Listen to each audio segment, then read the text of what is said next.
What has Erik Ten Hags said about Donny's lack of minutes at Manchester United, and what did Erik Ten Hags say in his first statement since joining Manchester United? Mitchell van der Gaard set to be Manchester United assistant after rejecting Ajax manager job, and Paul Mitchell could come in as co-sporting director to start the United rebuild.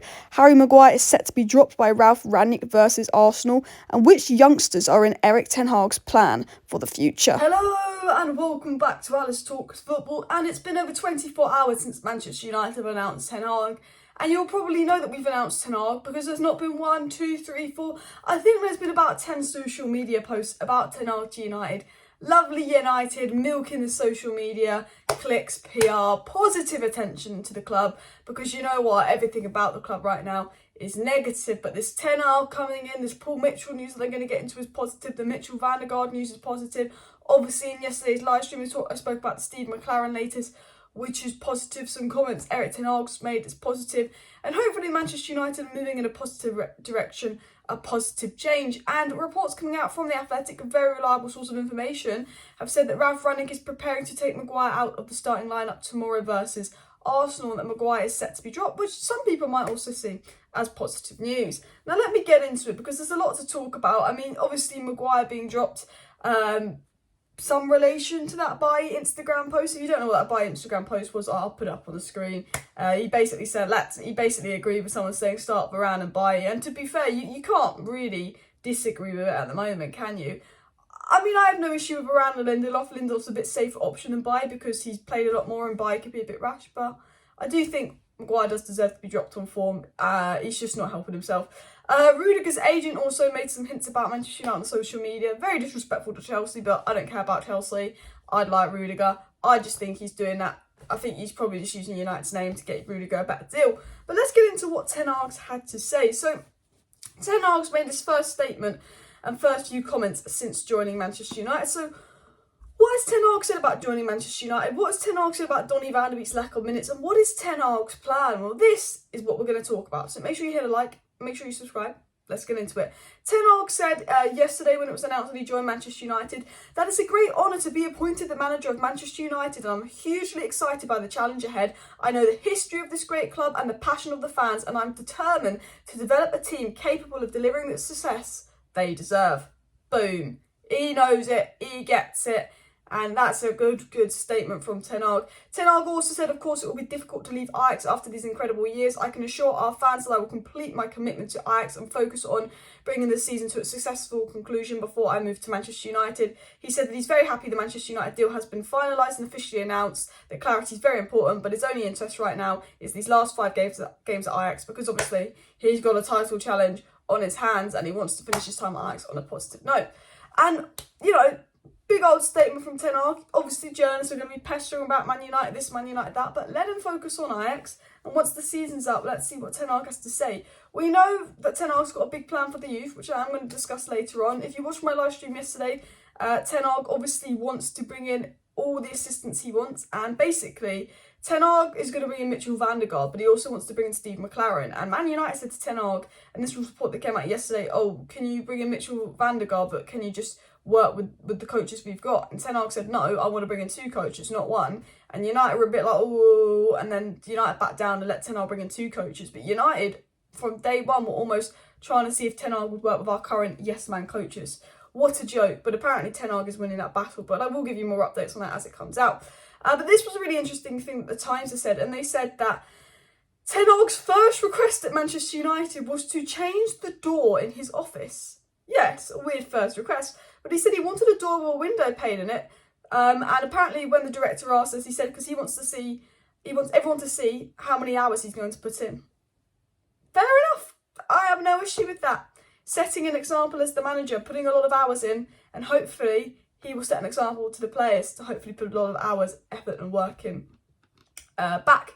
Ten Hag was asked about Donny's lack of minutes at Manchester United, and he says, I find it hard to understand it's a mortal sin. Not playing players risks development. And he's absolutely spot on. I also want to quickly, before I get into the assistant and Paul Mitchell news and some other interesting news, I do want to say, obviously Jamie Carragher tweeted saying, yeah, Ten Hag should be able to do a rebuild in 2 years, and and all of this. And I do want to say regarding Erik Ten Hag's rebuild, I think us as a fan base, we need to give him time. I don't want to be seeing United fans going Ten Hag out after one season. We've seen that this squad needs a massive clear out. There's a lot of players that need to go. There's a lot of players that will be leaving as free agents. This squad needs a big overhaul. And, if Ten Hag doesn't finish top 4 next season, that's not an issue. Jurgen Klopp didn't finish top 4 in his first season at Liverpool. Pep Guardiola only got top 4 on goal difference on his first season at Man City.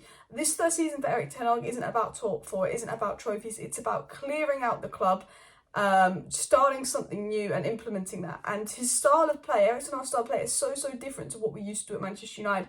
Erik Ten Hag's going to have to adapt to a different league, but these players are going to have to adapt to a totally different style of play.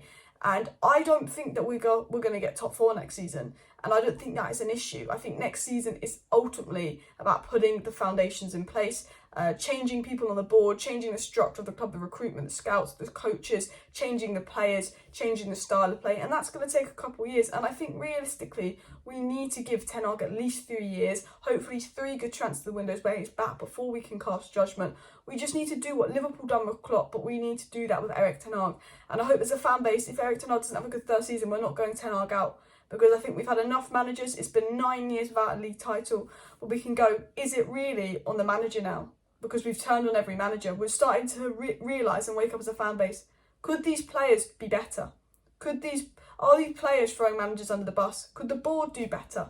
And I think we all agree that the players and the board could do better as well. In news with Ten Hag's assistant, obviously Mitchell van der Gaard is probably going to be Manchester United assistant. It's not 100% done, but it's like 99% done. It came up from Sky Sports that Manchester United and Ajax have reached a deal for Mitchell van der Gaard to become the assistant manager, but he's yet to agree personal terms with United. And interestingly enough, Jonathan Schrager said that Mitchell van der Gaard had been offered a managerial role at Ajax, but his preference was to join Erik Ten Hag at Man United. Manager job at Ajax, assistant job at Man United. Man United still have some kind of crazy pull. And I think, the United pull, somehow we still got one. I don't know how Ten Hag's chosen us. I don't know why you would. I'm a United fan, but I wouldn't want to come to United right now. But we've still got this big pull that he would rather come to United than manage Ajax. Madness, but not complaining. And I think the fact that Ajax wanted him as manager and him to be the next manager says it all about Mitchell van der Gaard's ability in recruit. He's worked closely with Ten Hag. He's done a lot in developing youth. He's very, very good at his job. He's very, from what I've read, I didn't know much about him. I just read an article by Maguire and the Telegraph, these Dutch sources, saying that, he's been vital to the success of Ajax. So I'm going to, believe what the Dutch have said because they know him, and apparently he's very good. Another man that we know is very, very good is Paul Mitchell. AS Monaco sporting director Paul Mitchell has reportedly activated his networks for a return to the Premier League. We've seen Paul Mitchell with Rangnick. We've seen Paul Mitchell linked to United before. I spoke about him loads. He would be perfect for this club. He worked at Southampton, then he moved to Spurs, then he moved to the RB clubs where he helped develop the RB clubs with Ralf Rangnick, and he's currently at Monaco. Apparently he's looking for a return to the Premier League. And Matt Law also said that, Chelsea are not looking at Paul Mitchell, and he was linked with both United and Chelsea, but apparently Chelsea aren't looking at him. It was also said by Miguel Delaney that Paul Mitchell, now of Monaco and formerly of Leipzig and Tottenham Hotspur, has spoken to United about the role of being a co-sporting director. He would want total control of recruitment, which may not fit the structure. Yeah, basically, what's that mean? Paul Mitchell's brilliant. He's brilliant. He's exactly what we need at this club, an experienced sporting director. I think when Murta and Fletcher are very unexperienced, I think having someone with the experience and track record of Paul Mitchell to help guide them would be exactly what this club needs. But obviously he's full football. He is football, not commercial. He is football. United want commercial because Murta and Fletcher aren't experienced enough to do that job, and they literally got that job because one's an ex-player and one had been working at United a few years. They didn't get that job because they had the track record to get the job. They got that job because, they can be yes men, they can listen to the people higher up. That's why Murta and Fletcher have this job. Now, I don't think they're doing a bad job so far, but you know what I mean. We need someone with experience in that job because I think long term, we don't know what Fletcher and Murta are going to do. And United like Fletcher and Murta because they're yes mans. And we're a commercial club, not a football club. Paul Mitchell wants power of recruitment, structure. He wants power. The club are not going to like Paul Mitchell because he's exactly what we need. Like someone that Man City would get in, someone that Liverpool would get in if they were looking for one. Which is why we need to get him. But it's also, if we don't get Paul Mitchell, I wouldn't be surprised because he's not a yes man. He's experienced at doing good things at clubs.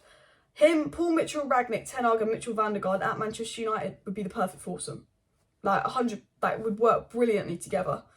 But that might scare the people higher up at United because they'd have to let go of some power. And we'll have to wait and see what happens with that. Romano also said the Deputy Director of Football role will be part of the decisions that will be made in the incoming weeks. And obviously, Paul Mitchell is hoping to be Deputy Director of Football. We'll have to wait and see. We know, obviously, from Romano, United sack scouts. United want to send a message that not only are they changing the manager, they're changing the scouts, they're changing the system, and obviously they're going to change a lot of players. And Paul Mitchell would be a perfect person to come in alongside Mitchell van der Gaard, Ralf Rangnick, Ten Hag, and hopefully even Steve McLaren. I mean, that'd be very, very good. And one last story I wanted to get into before I ended the video is, well, Romano obviously saying that Erik Ten Hag wants to work closely with the youth academy because he knows how important it is to have youth at the best level. But also, apparently the youngsters that Erik Ten Hag would be interested in are Hannibal Mejbri, Alejandro Garnacho, and James Garner. And I don't blame him on that. They're very good youngsters. I could see James Garner be heavily involved next season with how good he's been at Forest. Paul Pogba leaving, Matic leaving. Erik Ten Hag plays a 4-2-3-1. Garner's been playing the 4-2-3-1. Probably the most progressive passer out of all our CDM options right now. I think he could be highly involved. Guys, please do that like button. Please do subscribe if you're new. I will be live tomorrow, 12:30 UK time, well, 12 UK time, because I think Arsenal's midday kickoff for United Arsenal watch along. So I will see you then. Thank you for watching. Like, subscribe, share. Boom.